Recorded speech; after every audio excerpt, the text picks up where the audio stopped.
Meus irmãos, que a paz de Jesus, nosso mestre maior, nos envolva neste momento.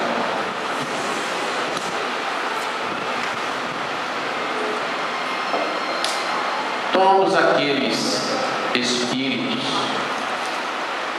que não conseguiram ainda atingir um estado de evolução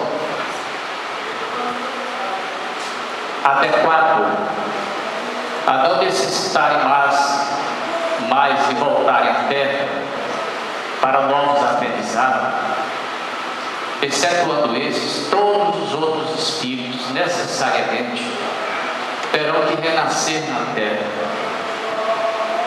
Os espíritos superiores, mesmo eles, muitas vezes retornam à Terra, se para que isso tenha necessidade, para trazerem mensagens grandiosas no campo da orientação às coletividades terrenas. Daí porque nós temos que abolir de vez a ideia da unicidade de existência na Terra. Aquela ideia que diz que Deus cria os espíritos no momento da concepção biológica.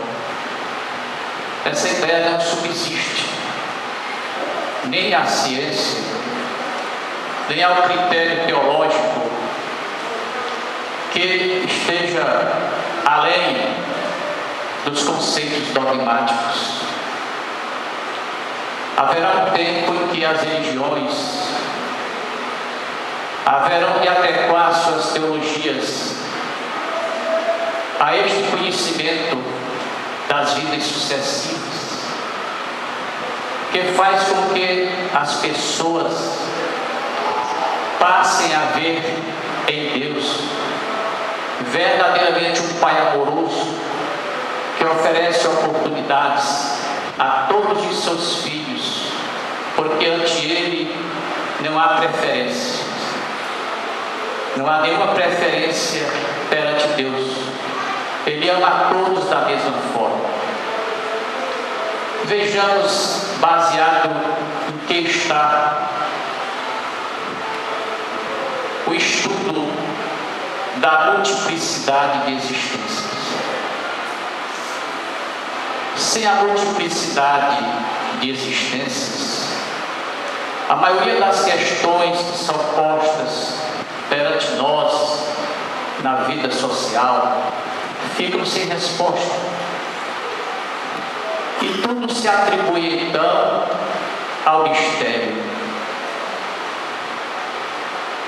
Não esqueçamos que só existe o mistério quando não há a explicação para esse mistério. Assim como só existe as trevas na ausência da luz. Na medida em que você tem explicações para as situações terrenas, para os fatos mais diversificados com que nos deparamos na sociedade humana, não existe mais o mistério. Deus cria todos os espíritos simples e ignorantes, ou seja, sem ciência. É o que está escrito na questão 115 do Livro dos Espíritos. Isso significa dizer que não poderíamos estar encarnando ou tomando um novo corpo já na existência atual, porque essa criação divina, além dela não ser feita no momento da concepção da vida presente, ela data de incomensuráveis séculos e séculos para trás. Daí, criados simples e ignorantes, passamos por estágios os mais variados na escalada evolutiva de nosso planeta durante milênios e milênios, até chegarmos ao estado de humanidade, em que encarnamos no estado de humanidade.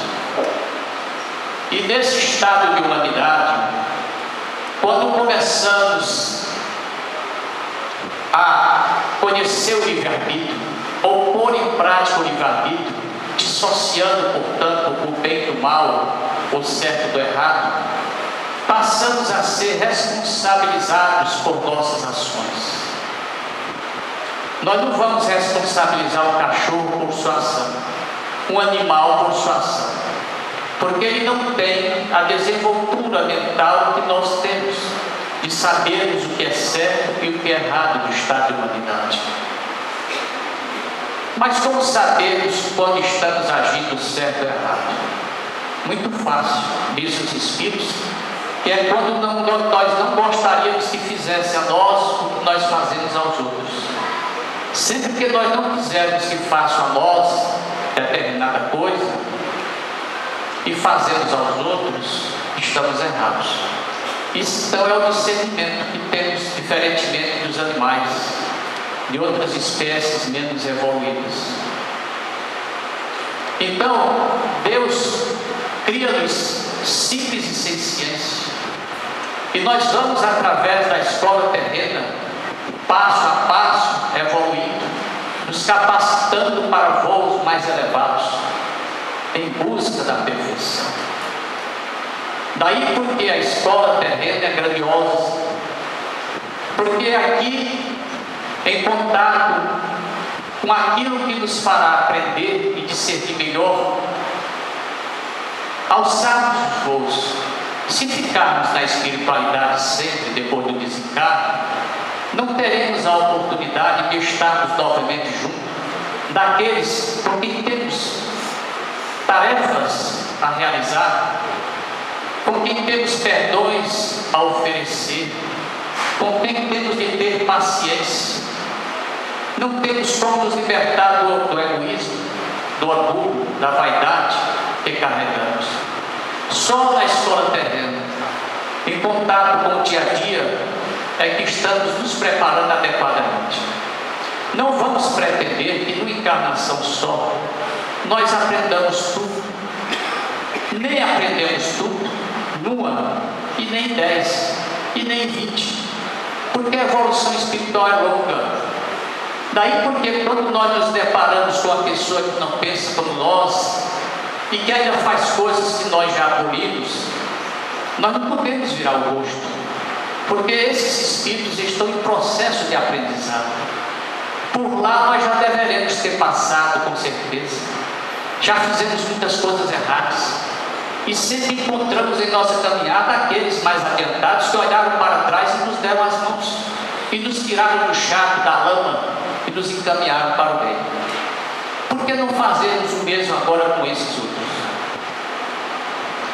É preciso que nos modifiquemos então no campo moral, para que possamos modificar a coletividade humana.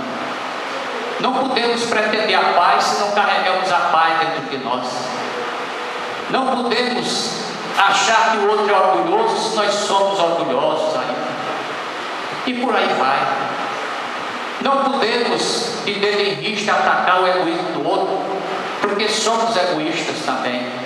Não podemos atacar a corrupção do outro, porque somos corruptos, quando não nas ações, mas nos pensamentos, através da hipocrisia, da mentira.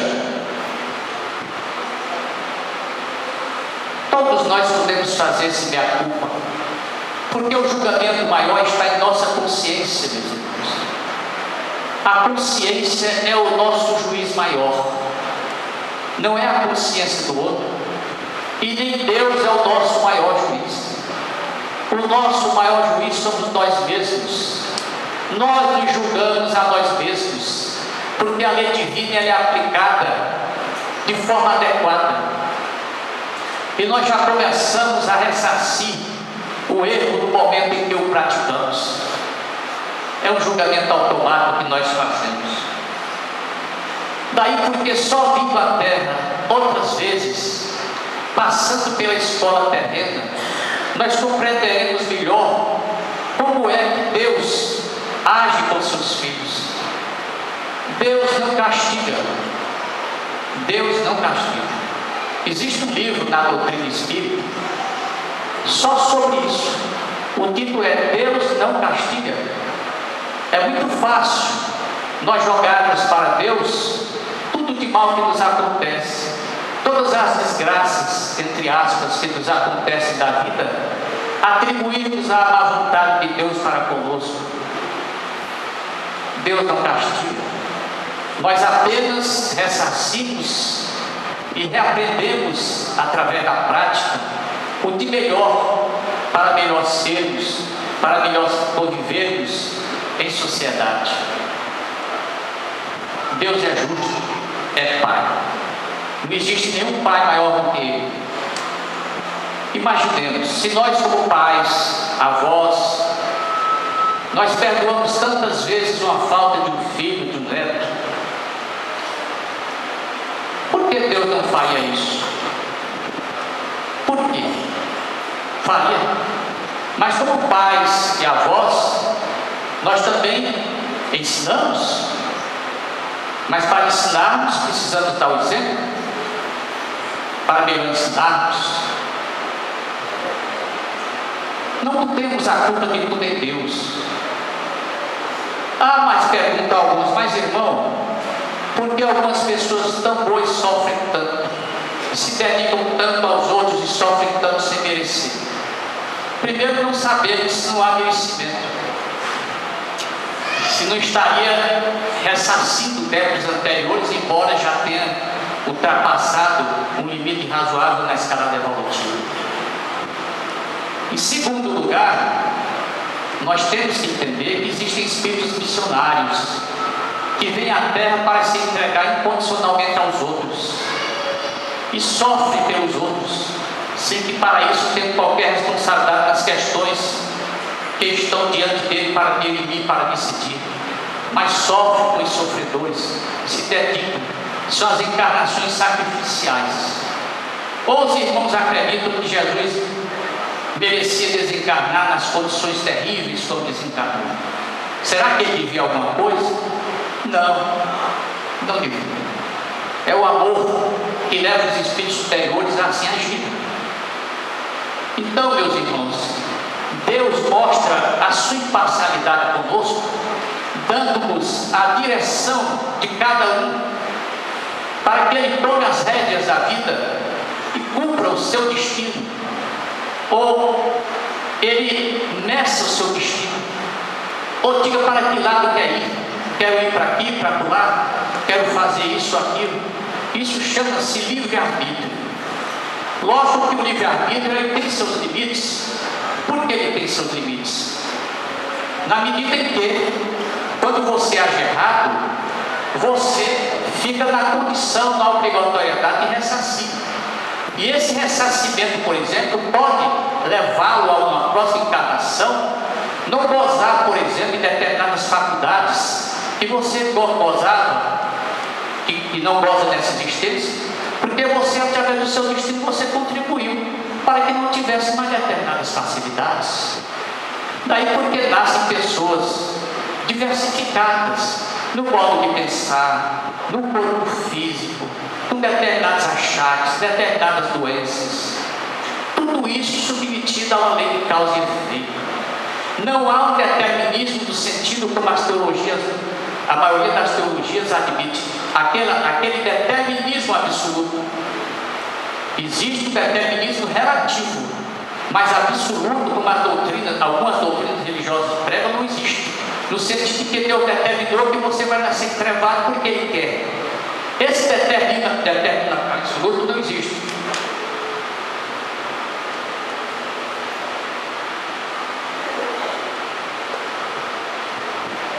Determinismo existe, mas não absoluto.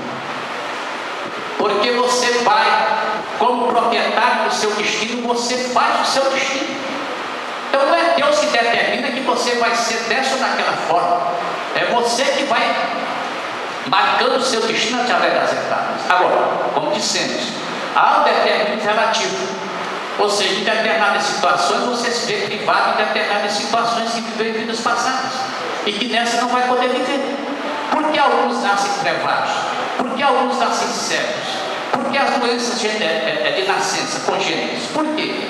Porque em muitos casos, não diremos em todos, porque cada caso é um caso, cada reencarnação tem sua história própria.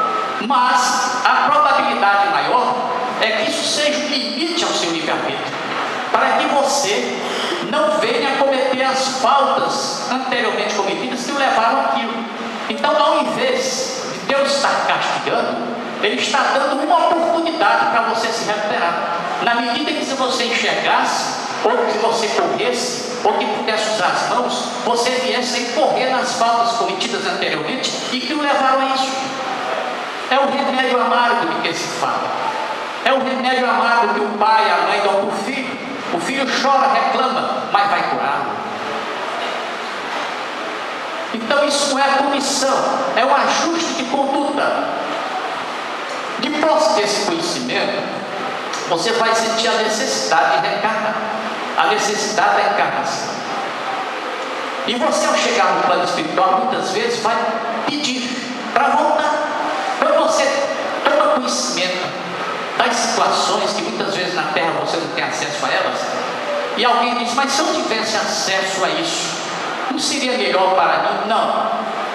Porque, meus irmãos, se hoje nós carregamos determinadas situações, imaginemos ontem, não foi melhor do que hoje.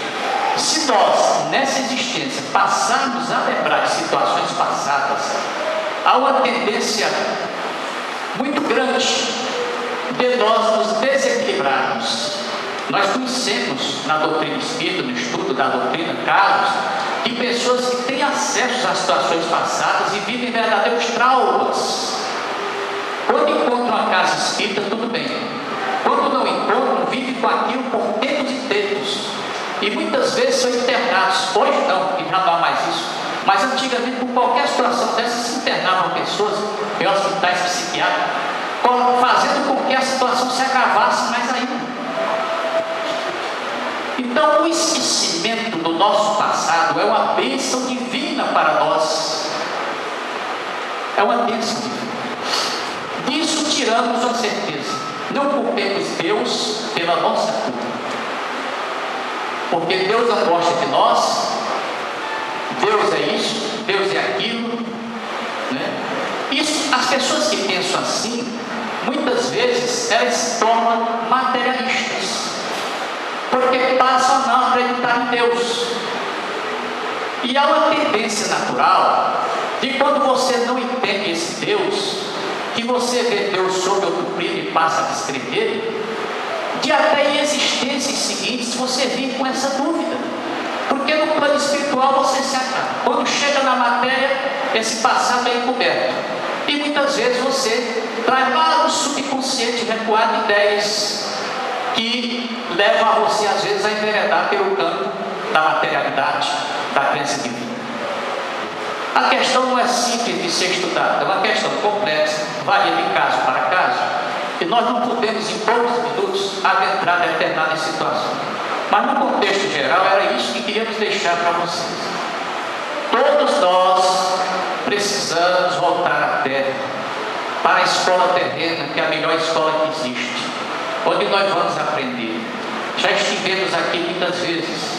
E quantas teremos que voltar? Cada um faça a sua análise.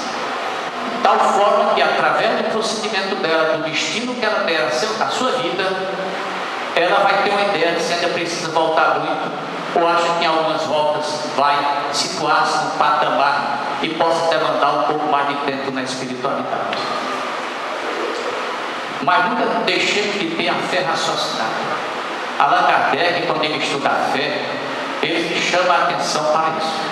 Existe uma fé cega e existe uma fé raciocinada. A fé cega é aquela invade de mistérios. A fé raciocinada é aquela que você, embora não tenha 100% das respostas para todas as questões do universo, mas você sabe responder, tem lógica para responder as questões mais do dia a dia.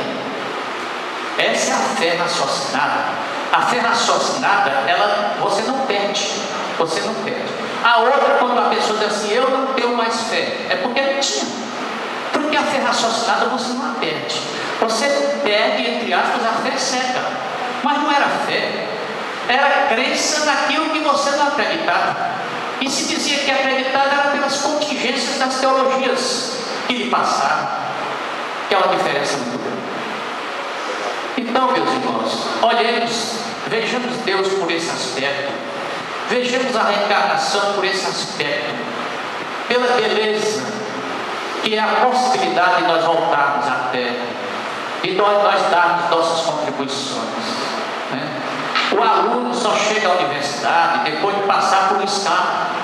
Ele volta para o ABC, reencarna e volta para o ABC e vai subir, faz aqueles cursos tal, chega na universidade, faz pós-graduação, doutorado e assim vai. Quantos anos ele leva para fazer isso? Para chegar a esse topo na escala do conhecimento. Assim acontece com o espírito na questão moral. Bote séculos e séculos e séculos e séculos nessa escola terrena para que nós possamos chegar ao patamar desejado para todos os filhos de Deus. E todos chegarão a esse patamar superior. Dizem os amigos espirituais que o santo de hoje, o santo, hoje João puro, foi acelerado de ontem. É lógico, né? Meus irmãos, muita paz para todos. Que Jesus nos envolva na sua paz maravilhosa, nos leve em paz para nossos lares. Eu queria só dar um aviso. É a questão das apostilas que eu trouxe, as apostilas que contêm cartas consoladoras, dirigidas mais diretamente aos nossos irmãos que perderam, entre aspas, seres queridos. Quero dizer que as apostilas são grátis. Muitas pessoas me perguntam quanto é. Não é, é de graça. São 15 apostilas. Aqueles que estiverem sentindo as dores da perda de entes queridos, nos procurem. Logo depois que formarem aqui a fila para o passe, e nós temos 15 apostilas para distribuir. O coral vai cantar a música A Terra é uma Escola, página 17. Antes da prece, só vou fazer uma correção. O ingresso do almoço tem um valor de R$9. E o alimento, quem puder trazer, é para a campanha dos idosos. O almoço, a entrada do almoço não é 1 quilo de alimento. Porque ele me perguntou uma coisa e eu balancei a cabeça que era, mas eu pensei que ele estivesse falando a respeito do trabalho dos idosos. Mas o almoço é uma coisa separada e o almoço é em benefício da casa como um todo.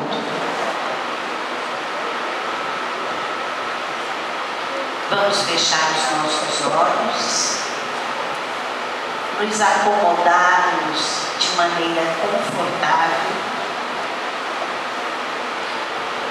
elevando o nosso pensamento à espiritualidade maior, para dela recolhermos a força, o equilíbrio e tudo aquilo que precisamos para trabalharmos e completarmos o nosso ciclo evolutivo. Que Deus, na sua infinita bondade, possa nos fornecer as forças necessárias e principalmente a vontade de usá-las a nosso favor e em favor de todas as pessoas que se encontram ao nosso redor.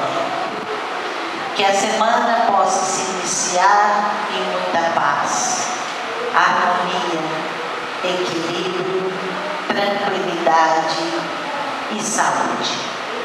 Que Jesus possa nos abençoar, nos levar de volta aos nossos lares e que lá chegamos, possamos ser o transmissor de todas essas bênçãos que adquirimos, do conhecimento que obtivemos nesta noite, para que todos nós juntos, a nossa família terrena e a família espiritual, possamos continuar a nossa caminhada sempre de mãos juntas. Que Jesus nos abençoe hoje e sempre, que assim seja.